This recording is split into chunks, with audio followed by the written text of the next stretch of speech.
Most people remember senior year of high school as being a time of excitement and hopefulness for the future. For me, it was the exact opposite. At the time, I didn't know that I was dying from a terminal illness. Slowly, I began to decline physically, and my overall well-being became weaker and weaker, which was unfortunate because I was still forced to continue in athletic sports. My mind also grew weaker, which made trying to keep up with grades all the more exhausting. All the while being pressured and shunned by my friends and family. I wanted out. I wanted to escape or have something come and allow me to escape. After months of struggling to survive, escape finally came in the form of discovering that I had an illness. This allowed me to be pulled out of school and not to return to the misery that I faced every day. I felt so at peace, even though I was trading one tragedy for another. Well, time passed, and I eventually became healed. It was then that I realized that I enjoyed being a victim, and using that as an excuse to hide from my fears about life.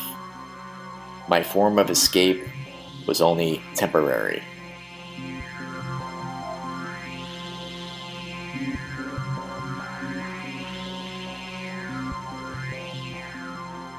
Surprisingly, this all relates to a character in Paranoia Agent, who is the central theme, and his name is Little Slugger.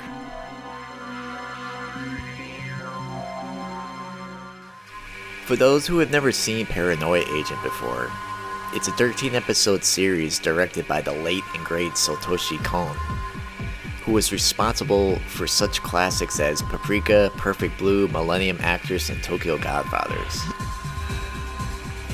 It's set in contemporary Japan, beginning with a young woman named Sakiko Sagi who is being pressured by her company to create a new character that is just as popular as Moromi, a cartoon dog with pink fur and extremely large eyes. But one evening as she walks home, a mysterious boy wearing rollerblades assaults her with a golden baseball bat. While the police are doubtful about her story, they send 2 detectives to catch this kid dubbed Little Slugger. Little Slugger is assaulting other people as well, but unfortunately the only clue these detectives have to go on is that Little Slugger usually assaults someone who is on the verge of a mental breakdown. Each character that Little Slugger attacks is struggling with their own unique forms of mental breakdowns caused by everyday life. The root of all these problems is fear.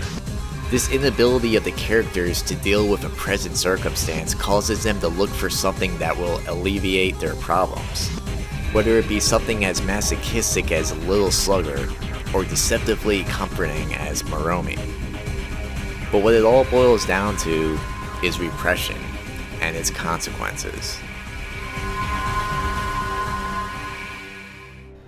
For example, there's a character named Yuichi, whose very existence revolves around being popular and becoming the class president. Soon his popularity starts to decline when his classmates start comparing him to Little Slugger because of his age and appearance. At the moment that he is cornered with fear of losing his popularity, Little Slugger knocks him out with a baseball bat. In a way, Little Slugger saved him from facing his fear because despite having a head injury, Yuichi is no longer stressed and feels at peace. Similar things happen to the other victims. My favorite includes a character who starts to forget what he studied for during an exam. Fear kicks in, and rather than having to face the fact that he failed the exam, Little Slugger attacks him, turning him into a victim instead of a loser that failed the test. I'm sure we can all relate to moments where we were trapped in a situation that we feared and wished for any kind of disaster to happen so that we can get out of it. Little Slugger represents a masochistic form of escapism that characters in the story turn to, and I will admit to being guilty of using him as well. Rather than face my fears of high school, sports, academics, and peer pressures, Lil Slugger came and whacked me on the head with his bat, in the metaphorical form of cancer. And as I laid on the hospital bed, I didn't feel stressed anymore. I successfully escaped my fear.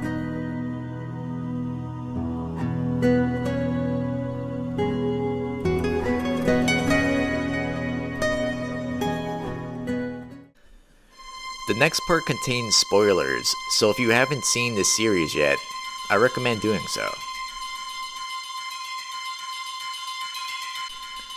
As the series progresses, we discover that these so-called cures are only temporary.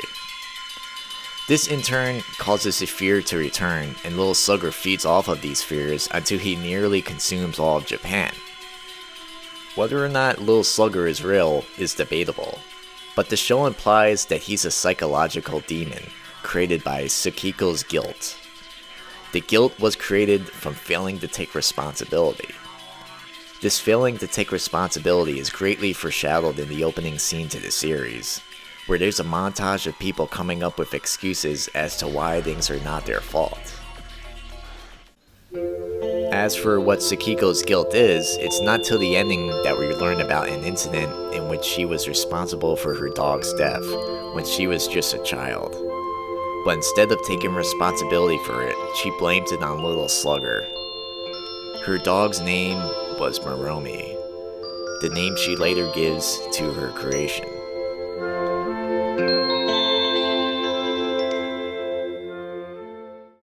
Tsukiko created the popular character Moromi as a form of pleasant fantasy that she can escape to in order to forget about her guilt.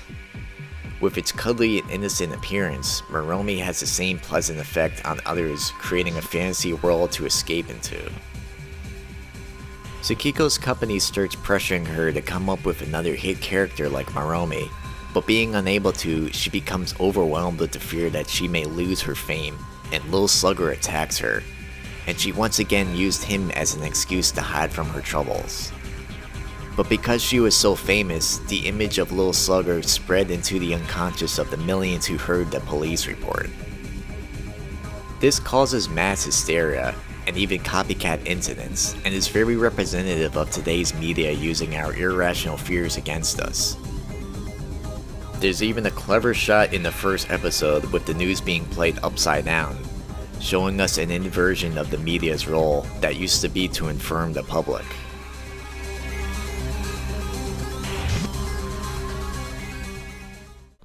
The character Moromi is the opposite mascot of the story to Little Slugger, and one whom also represents repression. While Little Slugger's demeanor is dark and frightening, Moromi's is innocent and cute. Moromi's adorable face makes one forget about their troubles in an instant, taking them to a happier place that lies outside of real life. A lot of times we actually do use Moromi, but in the form of media entertainment or material things, which will temporarily give you an escape from reality. I, like many, am guilty of doing this all the time, but in the form of video games, anime, and movies. However, this escape is only temporary and will leave you out of touch with reality, and any repressed fears or guilt that you are escaping from will eventually come back to haunt you. There's an example of this in the series when Keiichi falls into a daydream where he is back in the days of his prime as a cop while being accompanied by Moromi, and a younger version of Tsukiko posing as his daughter, even though he never had one. Eventually, images of his wife start to appear, reminding him of the fear he has for her weak health and their shaky marriage. Through her, he learns of her recent death, which snaps him out of the false reality he's created under Moromi's influence.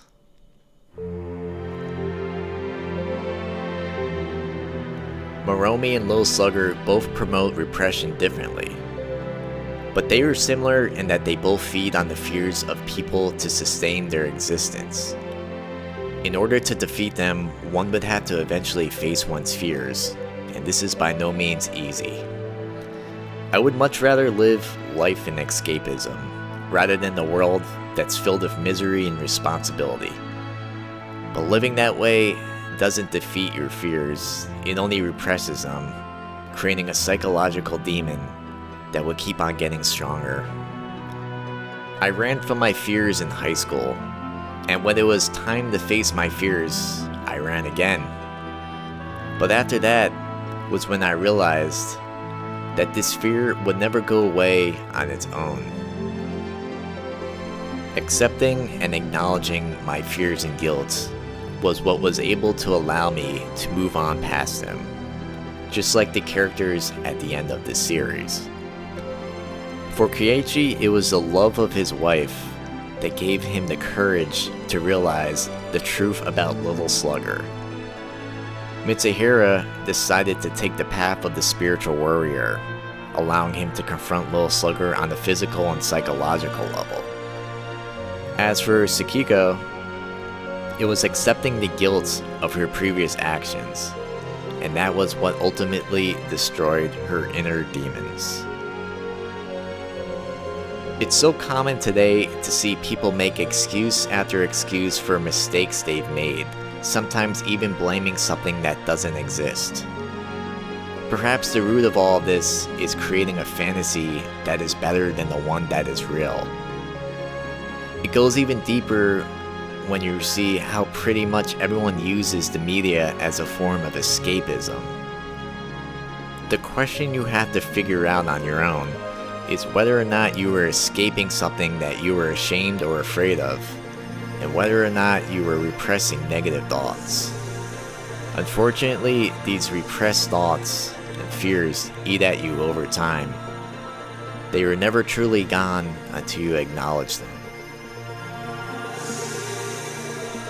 It's time to unsheath your sword and defeat your fears, denials, and guilts by facing them and accepting them. Let's start taking responsibility for our actions instead of living in denial. Yes, it is difficult with the way modern society is, especially to be able to overcome anxieties. But only then can we truly escape into the peaceful reality that we all dream of. Because it's waiting for us. The only thing holding us back is ourselves. Never stop fighting.